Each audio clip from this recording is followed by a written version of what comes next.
can do a song I haven't released yet. It's the same line. We're all the time here in the back row. Here in the back row.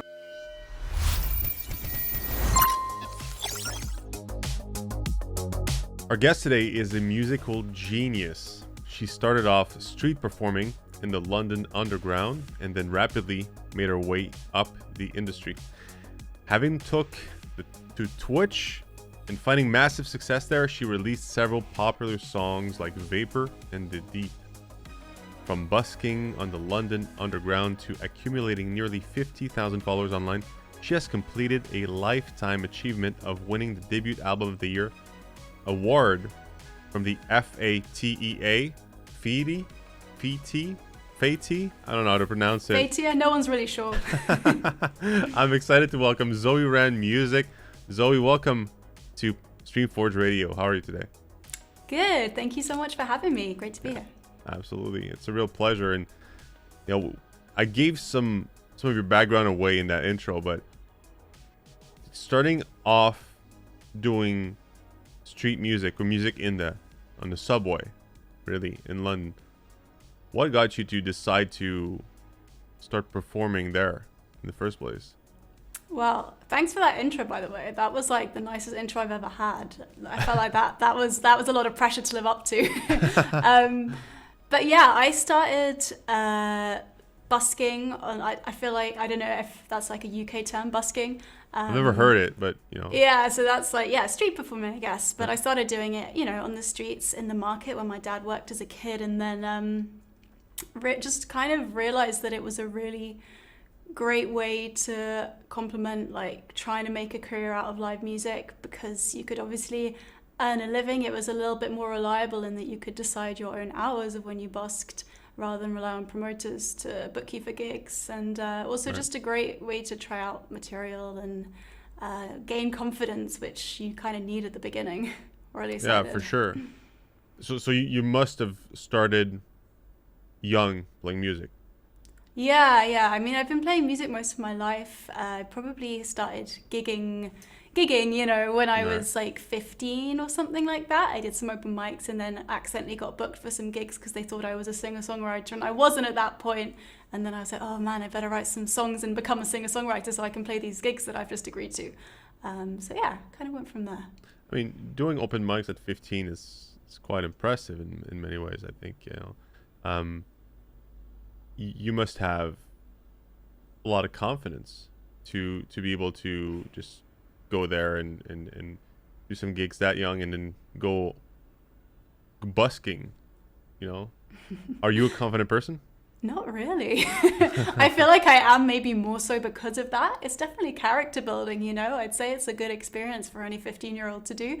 But I was so nervous, like especially I went with a friend the first time I ever went busking. My mum was nearby, and then after that I started going by myself. And it definitely helps you build confidence, and just like you've got to deal with a lot of weird people when you're busking, you get a lot of weirdos coming up and talking to you. So it's good life experience, I'd say. I've never been to London, sadly. It's really one on my bucket list. But how's the underground busking scene in London? It's a lot more structured than people always think. People are always really surprised when I say that, you've got to like book your slots online, and you get like 2-hour pictures, and then you move, and then you like change around. I never got like fully involved, but there are, a lot of buskers there who'd been busking full time for maybe like 20, 30 years, and they'd been there before it was even legal to busk on the underground. So it's quite like it's like a community. You kind of know everyone. As I said, I didn't get as involved because I was only doing it part-time, but it's kind of cool. It's unlike anything else, for sure. Is there a busking mafia? Do you got to pay like a tax to some underground mafia? Man, if there is, I managed to avoid them. But there's definitely like the old timers who think that they're better than you because they've been there for a long time, and you want to make sure as soon as it gets to like whatever 12 o'clock you finish playing, you like scurry off your pitch and you let them get on there. But no, it's most people are pretty friendly. Yeah. Okay. That's good. Because again, it's already intimidating, I'm sure, to go there and do that for the first time, or as a young musician, right? Any bad experiences though, busking? Yeah, I mean, I've had a few. Like, there's minor things. People are drunk. They want to take your mic, whatever. That's fine. I've had a guy like steal from my case, and I had like a little fit of rage, and he started like trying to run away, and loads of people were around, and no one really did anything, obviously, because what can you do? And someone was there. I was like, "Can you watch my stuff for like a second?" And I just like charged up the escalators after this guy, like shouting. God knows what I would have done if I actually caught him. Right. But this guy had apparently been going around stealing from buskers. So I was like, you know what? I don't want him to think it's easy to steal from buskers. I'm going to chase him and I'm going to make him run. And he like leapt over the turnstile, like the barriers to get out. And I was like, and then I just like the adrenaline left me. And I was like, oh, that was a weird idea. I'm going to go back to my equipment and my guitar, which I left down there with a stranger, than the like 20-30 quid he took from me. You've got to defend your pitch though. As you said, there's like this adrenaline boost that you get from something like this happening. You really act so fast, like it's you're in the moment, and I understand not wanting to let a guy like this just steal from you, right? So talking about making money, how much money can you make in one day, or as part-timer in the subway playing music? It really depends. Enough to like make a decent living, I'd say. It's not I feel like I learned my lesson about talking about money in like interviews, because I did this interview a while back, and the interviewer really wanted to know, it was about busking, they really wanted to know like how much you make, and kept asking me all these questions. They asked me about what's the most lucrative spot, all that stuff, and I was like, yeah, sure, why not? I'm like an open person, I'll talk about it. And then they wrote this article where they really twisted my words and made it sound like busking was this super glamorous, high-flying thing, and buskers are earning so much money. That is not true. So I'll say it's enough for a comfortable living, for sure. If you work hard at it, and it's exhausting, you've got to busk for like 6 to 8 hours a day. That's crazy. Yeah. I did shows back in the days. I was a musician. I was a singer-songwriter, and I would do a show that would last an hour and a half, right? I was exhausted after an hour and a half. Imagine doing it for 6 to 8 hours in a day, with all this noise around you as well, with all these people running, these interactions on top of it. I can only imagine how draining that must be. Yeah, so, and each pitch is 2 hours long, and you've got to move on after that, unless it's free. So you've got to pack up your gear, carry it, get on the tube, like go somewhere else. I couldn't hack it. I never did more than 2-hour sessions in a day, unless I was like really desperate for money, because it was just exhausting. Yeah, it just sounds exhausting. I'm exhausted talking about it. Seriously, it's so you make a decent living. Although, I mean, can you live like in London when doing busking, or is it too expensive of a city to even be a busker? It depends. I definitely, like, after I quit my first job and decided to go full-time music, I was earning, maybe like around minimum wage, somewhere over there, or maybe London living wage, and that was tough, but it's doable. The thing is, it wasn't much less. In fact, it was maybe even more than I was earning at my job anyway, because it's just, you're fresh out of uni. It's hard to to get, to earn a living, whatever you're doing. So I was like, well, I might as well do something I love. And you can definitely, if you're a little bit smart about it, you can live in London. You just have to be careful. I was trying to save my pennies and all that. Can you, no, you did busking. What happened afterwards? You do that for a little bit, and what was the next step for you in your musical career? Well, I was busking at the same time as doing live shows, concerts, festivals, gigging, which really ranged from really cool festivals to like a tiny pub where people weren't listening that much.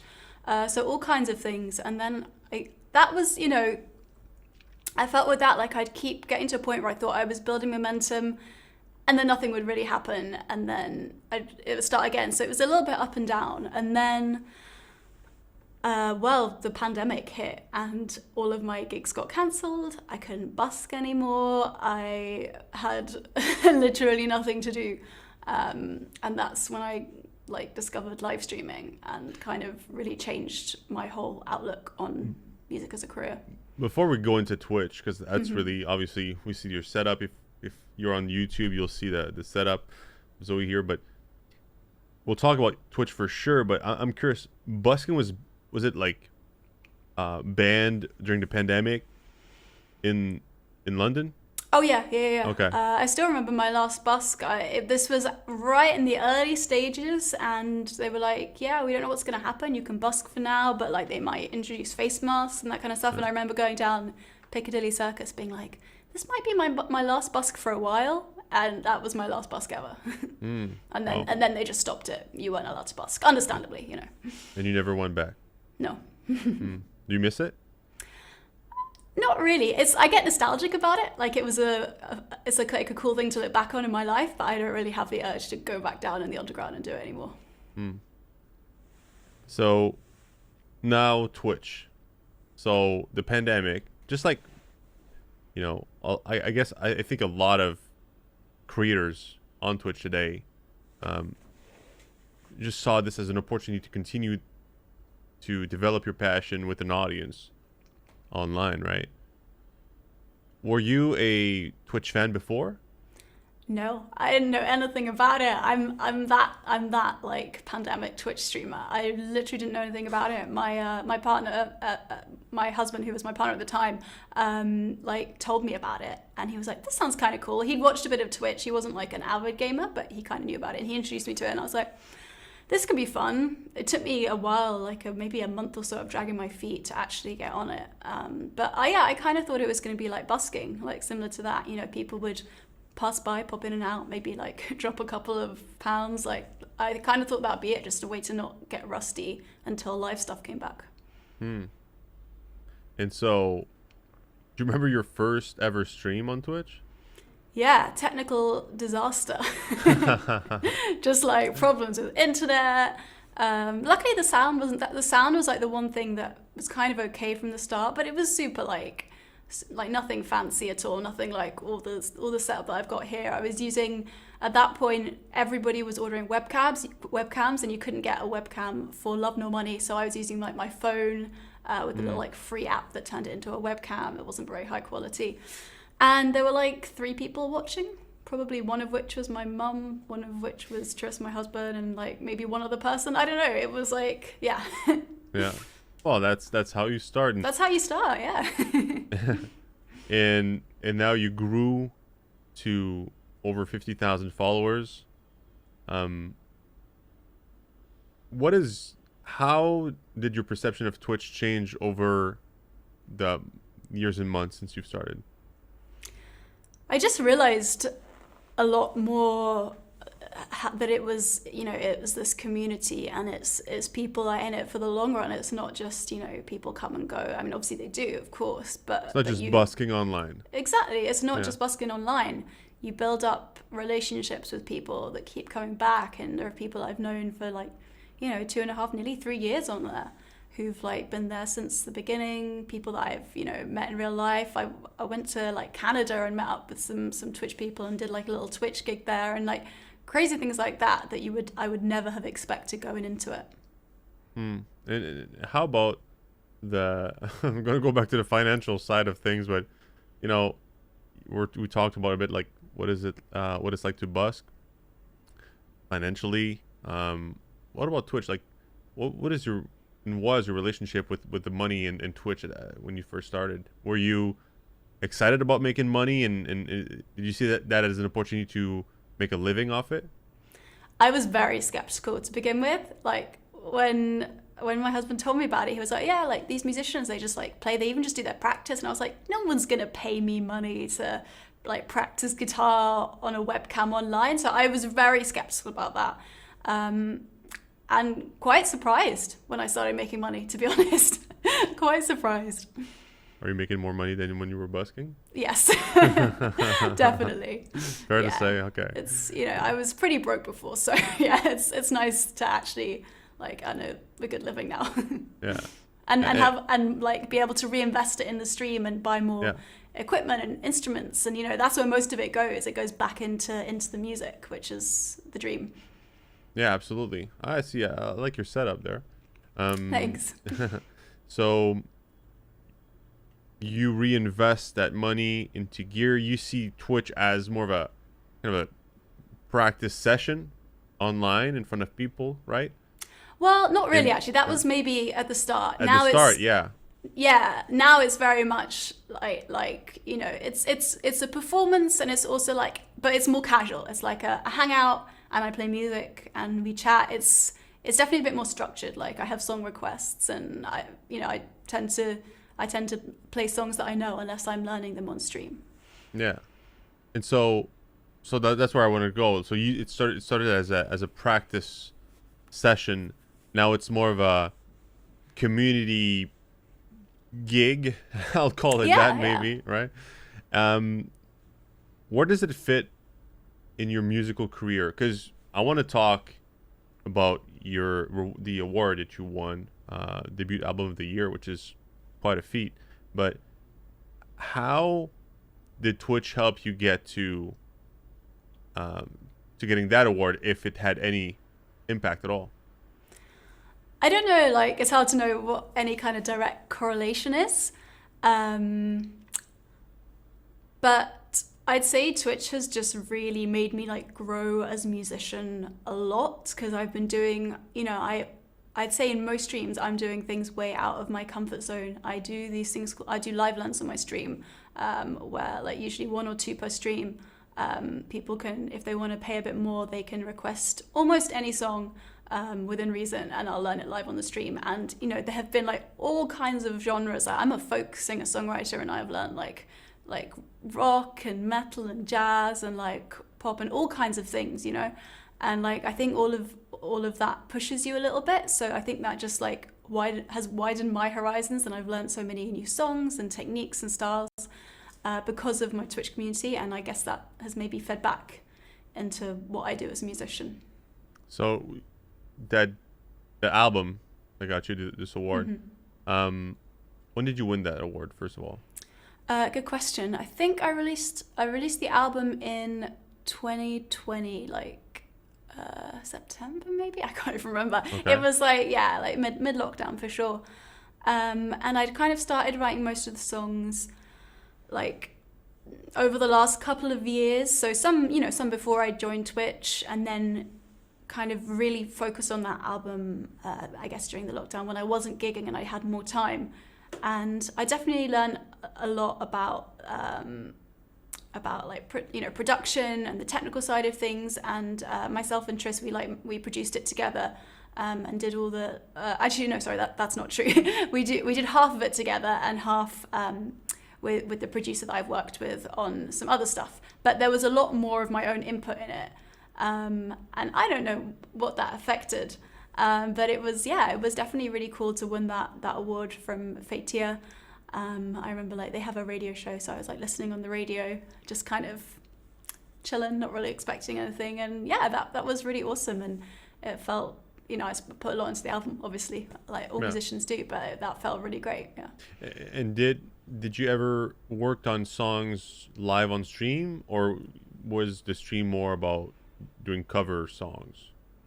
At that point, I hadn't done any production live on stream. And I sang originals, but I didn't really work on the production. But more recently, we have actually been doing that. So when I've been releasing my more recent singles, so like Vapor, we did that for, Sailing Boat in the Deep. So these are my recent singles. Yeah, we do like 1 or 2 streams where it would be like an Ableton production stream. And it's, obviously I have less viewers because that doesn't necessarily interest everyone, but it also gets like different people to watch who might be more interested in that side of things. And it's just like, it's just a cool opportunity to do something different and like let people see behind the scenes, feel like they're getting like a a preview of what's coming up before anyone else does. Yeah. I wonder what's the dynamic with your community when you do something like this, when you say you play a new song to them for the first time. I'm just thinking like there must be super biased about your songs, right? Because like they know you, they love you, they follow you, they subscribe to you, so they're already sold. How do you manage that? Like, do you like to get feedback from your community, and do you use that to like work on your songs, or it's more of a, hey guys, like a normal gig, here's my song, and if you like it, good. If you don't, so be it, and just go from there. Good question. Yeah, I mean, they're pretty nice. Like, I've never played a song and people have been like, I hate that. Scrap that. Start again. But I do. Sometimes I play songs before they're completely finished and I get feedback. And sometimes I've probably asked people about like lyrics. Like, I remember I had a song when I was like, I had this line that I couldn't quite get, and I was like, it's got to rhyme with this, like throw some suggestions out there. So it's not like we don't collaboratively write songs, but I definitely do get my community's feedback, and I think that can be valuable. I don't know that it's ever massively changed a song, but it's still important to me to get that feedback. Yeah, for sure. I mean, I'm sure it gives a confidence boost as well, right? Because when you play a song for the first time, especially, and even if they're biased, it doesn't matter. Like, getting positive feedback is always appreciated as a musician, I would say. And if you have a following, then good. It's good for you. Good for you. You get people following and loving what you do. So yeah, I always play new songs on Twitch now before I ever get them out at a live show, and it's way like less nerve-wracking to play a song for the first time to a community of people that are so supportive. It's not that people aren't supportive at gigs, but it's a different vibe, And I feel like I have this feeling on Twitch where I mess up, I make mistakes, whatever, things go wrong, and that's fine, and people understand that. Whereas at a gig, you feel like everything has to be right and perfect. So yeah. Is that how you feel? Because that was my next question. I wonder if you're more stressed before doing a live gig, or Twitch for like releasing it, like playing a new song for the first time. Yeah, I guess it kind of depends. In general, yeah, I'd be much more nervous about playing a new song like at a live show for sure. I'm not normally ever nervous before. In fact, I'm never nervous before Twitch streams, with the only exception being that the one time they told me I was going to be on the front page, like on the front, and I knew that in advance, and things like, I think my guitar pickup broke just before, and I was shaking. Classic. I have 5 minutes before I'm going to have 20,000 people watching me. I was super nervous then. But yeah, usually it's so relaxed and so casual, and I like that vibe. It feels good. Yeah, I mean, I can see it. As you were explaining it, I think I can see it. And I think the worst for me is whenever I play in front of 7 people. That's that's the worst. Give me 700 people, I'm okay with it. Give me 7 people, that's for me it's very difficult because it's so intimate. It's not, because doing Twitch is it's almost in front of no one because you can't see them. It's not, and they're there, you see the chat, but am I crazy? No, yeah, playing a gig in front of, like you say, it's so intimate. You can see everyone's faces. You're watching their faces. Do they like this? Yeah, for sure. Have you done that? Have you played gigs in front of 700 people in real life? Or? I'm not sure 700, but several hundred. So it's and 7. It was not necessarily a gig, although I can think of one gig where there wasn't a lot of people in the at the bar, but also playing in front of your family or something like that, right? That's nerve-wracking, actually. Yeah, it is. Because you really care, and you also you don't. And they know you, they know you for real. You're gonna see them again. And you don't want them to lie because they love you and be it's great if you don't think it is. Yeah. And you don't want to create that kind of awkwardness where it's yeah, that song was really, really good, and they just, no, that didn't cut it for them, and that, it just becomes awkward. Because you can probably tell, because you know them very well. Yeah. Do you, are you a full-time musician today? 100% full-time musician making only money doing music? Yeah. And so, what's the role of Twitch and in making that possible? I mean, I'd say it probably wouldn't be possible if it wasn't for Twitch now. Either I would, go back to busking, or I would have just got like a part-time job. I think the great thing about like live streaming is that I set my hours. I decide my own schedule, and that's like a structured thing that I do regardless of anything else. And obviously you can never fully rely on live streaming financially. Like definitely there's a bit of uncertainty there, but for the most part, like it's something that I can kind of rely on, and then I fit everything else kind of around it. Like I do obviously I still do live shows. I definitely do fewer of them than I used to. I'm in a few different bands, so like different projects. I also work with a charity called Live Music Now, which is like they kind of it's a charity in the sense that they take musicians and get them to like run workshops and give performances in places that don't usually get live music, so places like hospitals and care homes and like special schools. So like they do also pay the musicians to do that. So that's something else I do as part of my work. And then just little random things here and there, but it's all music related, and it's all I love all of it, which is great. And as there's no like crappy pub gigs anymore where I'm playing in the back room of a pub to like people that aren't actually listening. I don't have to take those gigs anymore, which is really nice. Yeah, for sure. I mean, I'm asking because I know that scene quite well, and I know how difficult it is to make it as a full-time musician. I think most musicians, in terms of like quantity of musicians, or have a side gig. They're going to be waiters. They're going to be barman, barmaid. They're going to work in service industry a lot, or retail and whatnot. And I remember friends of mine just being very popular here in I'm in Montreal, Quebec, and very popular here in Quebec. Obviously, it's a French scene, so it's a bit more niche, right? Mm-hmm. Less exportable in many ways. But they would be on TV and they would talk about they would be really well known here. But I would find them in different restaurants and on the weekends working just to make ends meet. So it's I love to hear that. I know you seem to have a lot of projects, which is amazing. But that Twitch helps you be a full-time musician. That's just great, and just I think very fortunate for you to be able to just focus solely on that.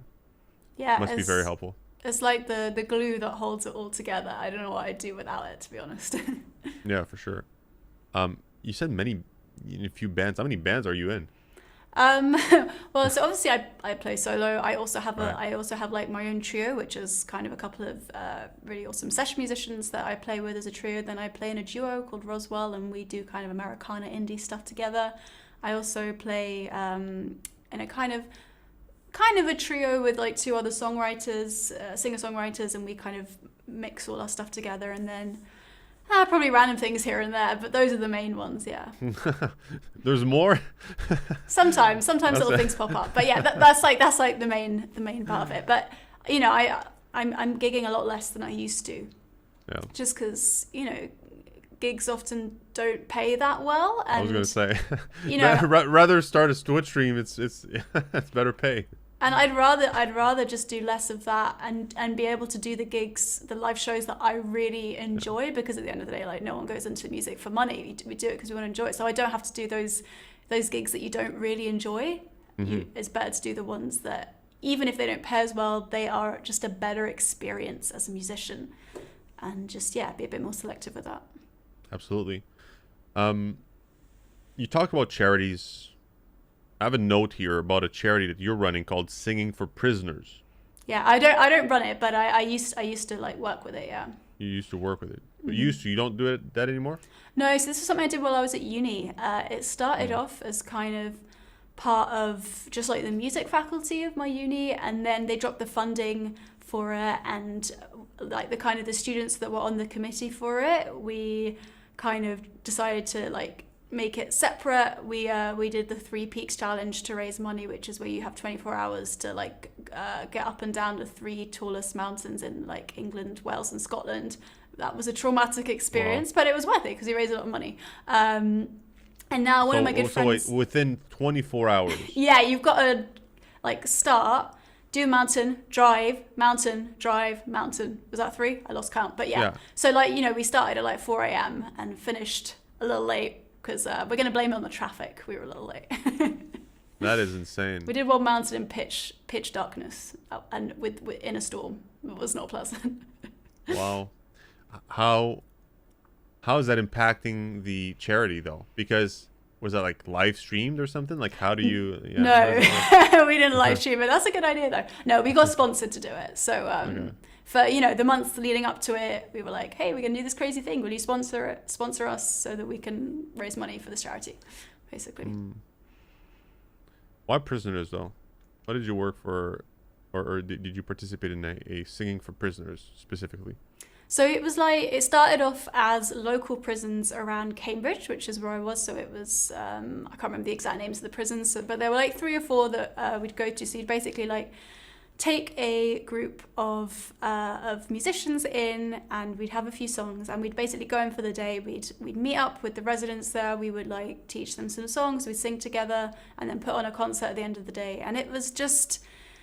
It's just this, like very small part of the whole kind of whole process, really, and just sort of, humanizing people that maybe didn't get that kind of experience often, and make them realize they could be part of a community, and just breaking down these barriers, and just like.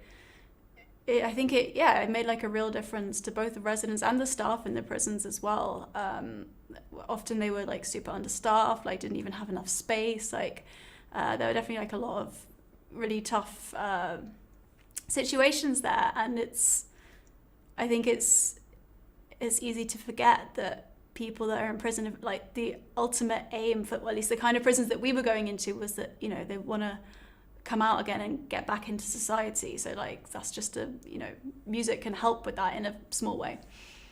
Sure. I mean, I would like to think that that's the goal or the reason why prisons exist. Yeah. Is so they can get better, I guess, or and be integrated again in society. Yeah. Oftentimes we send them away for life, and it's like it's basically a death sentence, and it's not quite useful. But yeah, I agree. I think that giving hope at least to these folks is a good idea. Yeah. And like one of my friends from uni, she kind of stayed on, and she's like the CEO of the charity now, and I've supported them on with a Twitch fundraiser before, and we're planning to do another one. So it's, although I haven't been like closely involved lately, just because I've kind of moved away and stuff, but it's still nice to have that involvement with them. That's great. So you're on Twitch. Twitch is, I would say, very much not only, of course, you're a living proof of that, but it's primarily a gaming platform, I would say. Yeah. And a lot of gamers are on that platform. Most categories are games, right? Do you get a lot of gamers to come to your stream? And do they request gaming songs to you? Yeah, I mean, probably most of the people on my stream they didn't come from off Twitch onto Twitch for the music. Some did, but like most of them came from other sections of Twitch onto the music section. So yeah, most people there probably are gamers. And I did start getting a lot of requests for songs from games, and I am not a gamer. I feel like a bit of a fraud being on Twitch sometimes. Like, I play games occasionally socially, but I'm not like, I don't game in my spare time. I don't have time. Like, I enjoy it, but I don't have time. But like, people would be requesting these songs. I didn't know them. And then I started kind of gradually learning them. And I think that's so important with Twitch, just like listen to what people are asking you to do, listen to what your community wants. And eventually I decided to start off this like kind of weekly themed stream, which was like songs from games, movies, and TV. So like it was just a different song list to what I normally do, which was just all kinds of covers and originals. And just keep kind of building that, mainly taking suggestions and recommendations and requests from the viewers about what they want to hear. And like that's been one of my most successful streams, and I think that's been one of the ways that I've got a lot of new people into the channel as well. They they'll be like clicking through Twitch. They'll be like, I recognize this song. I played this game. I like it, whatever. And then they stick around, and it's so good to like integrate those two sections of Twitch because they can feel quite removed. When you're in the music section of Twitch, you do feel a bit separate from everything else. Yeah. Based on the music itself, is there a game that you would really like to try just because you love the music? I really enjoy the Skyrim music. Like, it's kind of folky and epic, and that makes me want to play that. Skyrim. Oh, Skyrim. Yeah, of course, yeah. Right, that's an epic game. I mean, epic songs, epic game. And Portal as well. I learned like Portal, the AI, like the Gladys songs, and they're so much fun. And that I think people have been asking me to do to stream myself playing Portal for the first time for a while. I need to do that at some point. I think now that you mention it, I do think that for someone who doesn't really play games, Portal it's just a great game to start with. I'm not sure if it's like the most like user-friendly game, just because it's like a first-person shooter, in many ways. But it's such a fun experience, and it's quite logical in many ways. And I don't know, I can see it. You should definitely do it. Okay, that's good to know. I'm gonna do it. Yeah, absolutely. Committing. Got a few tweets from you, and I want to dig a bit deeper in our segment called Deep Dive. Okay. So I got this tweet from 2020, November 2020, where you say, I know songwriters aren't meant to care what the world thinks of their art, etc., etc., but I'll be honest, when I start to read a new review, my heart is always beating a little fast because I do care. So holy moly, thank you, Fruck, for this wonderful detailed review. It means a lot. So I'm sure you get a lot of great reviews. Have you ever gotten a bad review? I feel like I feel like most people, if they don't like music, tend not to review it. So it's hard to tell. I've had a couple of reviews where I've been like, oh, this person, either didn't like it or had some. I remember one review where someone kind of had like something against me for some other reason. I was a bit like, oh, this is a bit of a weird thing to put in a review. But for the most part, yeah, they're usually positive, I think. We got another tweet where we can see you and your husband, I think, back from our honeymoon and back to reality, except it feels pretty unreal to get back to Twitch and hit 30k followers. Grateful that you didn't all forget me while I was away, and for the continued support. I'm working on new music and have lots of gigs coming up more soon. Can you talk about how your ex-fiance, now husband, I'll say, what impact he has on you and your career and supporting you in what you do? Yeah, he's a really big part of the stream. He was my first mod. So like at first we pretended we didn't know each other because I didn't want people to be like, oh, it's just her and her boyfriend. And then one day someone was like, do you guys know each other? And I was like, oh yeah, busted. So yeah, we fool around. Yeah. He's a big part of the stream. He was what got me onto Twitch. He's a physicist, but he is also like a kind of like a bedroom EDM producer. So he had that like more technical music background, quite different from what I do. But so like he definitely helped me a lot to get set up. But like, he taught me how to use Ableton basically. Right. We worked together on so much stuff. Like, we produce together. He's always in the streams as a mod. Sometimes he comes on the screen. He's quite well loved by the community, which is really sweet. So yeah, like I wouldn't be on Twitch if it wasn't for him and wouldn't be doing a lot of the stuff that I am. So yeah, like definitely a very important partnership. Amazing. Another segment that I want to get into is called Trivia Time. All right, where we ask you a bunch of questions and we need the right answers. Okay? It's quite important. All right. Okay, you ready? Pressure, yeah. Pressure's on. Which of the following are not folk singers? Tom Paxton, Keith Urban, Carrie Underwood. Oh, I'd say maybe 2 aren't really folk singers. I don't know. Okay. Or they all are. That's a very subjective question. What would you say? I would say, I mean, Tom Paxton is definitely a folk singer. And then I thought Keith Urban and Carrie Underwood are a bit more like country-ish, really. I say they're country singers. I don't think they're... Is this a trick question? We'll skip the question altogether. All right. All good answers. Question 2: musicians have shorter lifespans on average by how many years?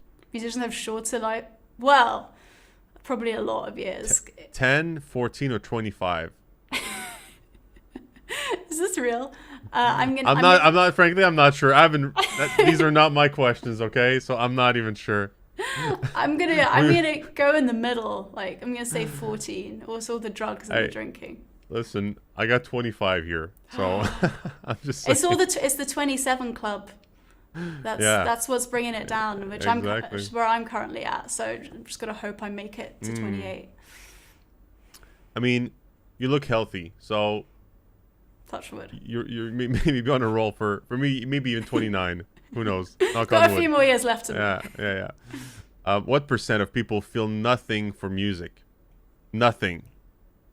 I thought it was 0, but I hope it's 0. No, it's not. It's either 2, 5, or 8%.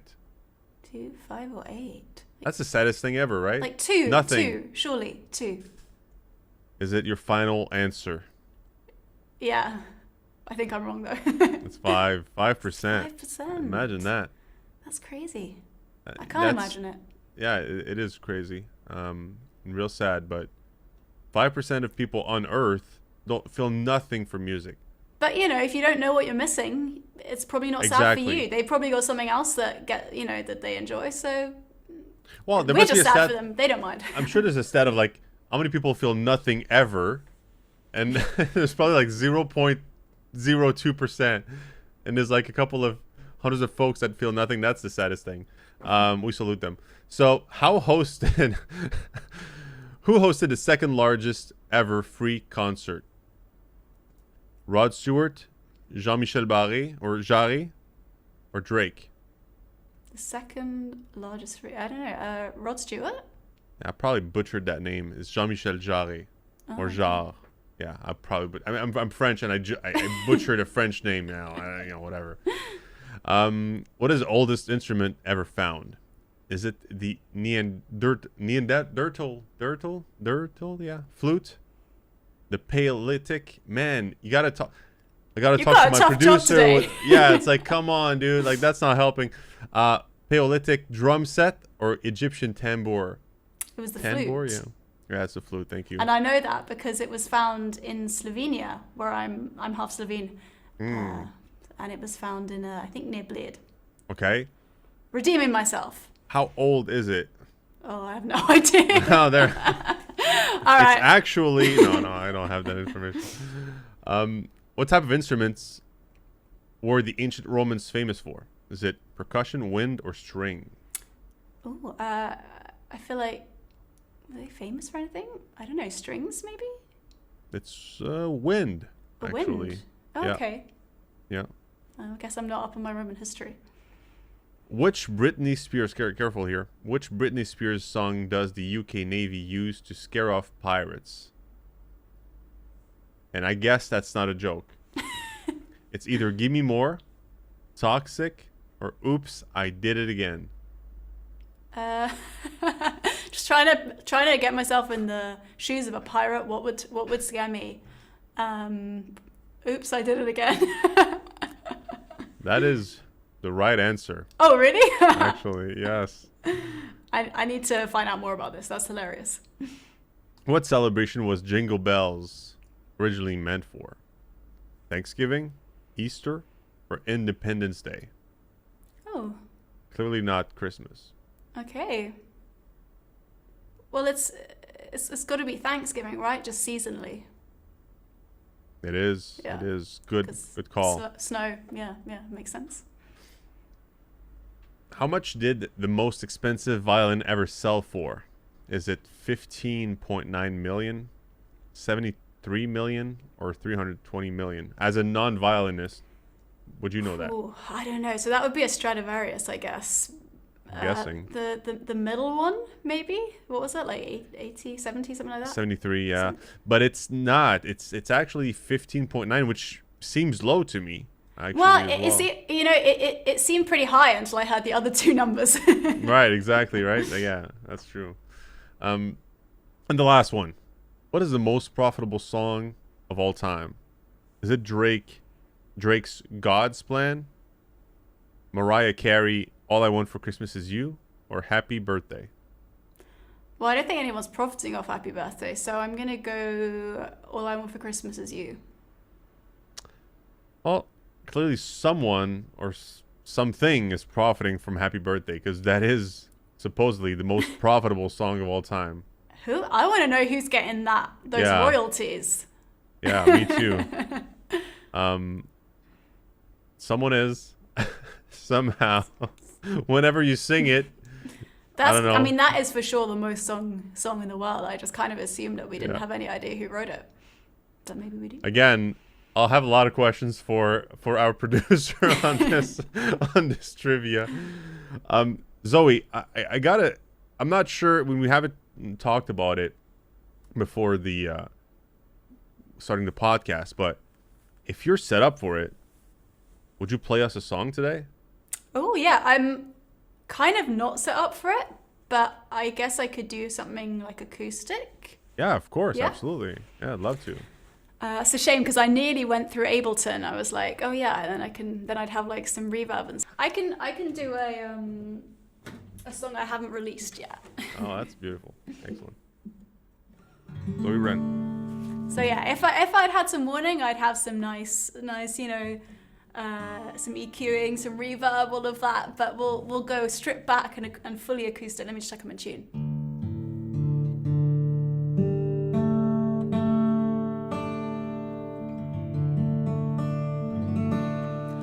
Okay, so this is a song, I actually wrote this one for my duo Roswell, and this is just kind of a song about allowing ourselves to take a break and go easy on ourselves, like take it easy every now and then. It's called Back Row. I'm going to take my headphones off as well.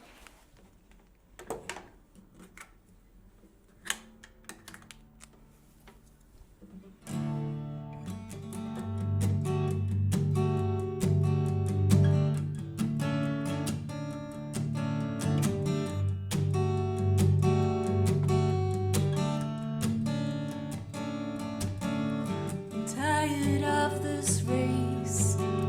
Let's take the view and go down the track slow. We've got a lot to say, but I'm not listening here in the back row. 'Cause I know it's the same line. We're all the time here in the back row, here in the back row.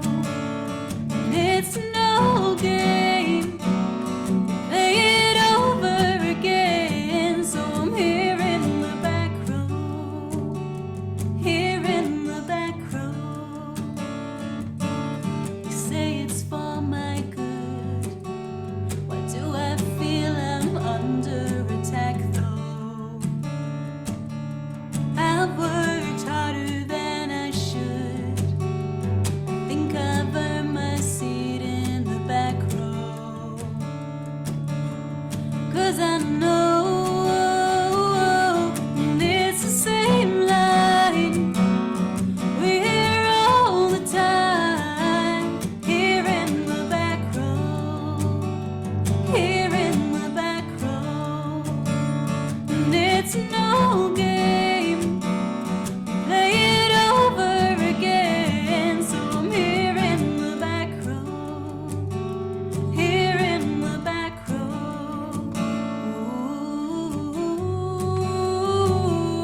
Incredible.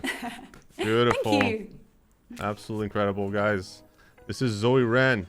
I invite you all to go check her out online on Twitch, YouTube, Instagram, Twitter, TikTok. It's ZoeWrenMusic, ZoeWren Music. Zoe, thank you so much for being with us today on this episode, for sharing that beautiful song. What's the name of it again? That's called Back Row. Back Row. It's not released yet. At any time it's going to be released? Hopefully soon. This year. Hopefully soon. Just go follow her on all these social medias to know when this song drops. Thank you again, Zoe. Thank you so much for having me. It's been really fun.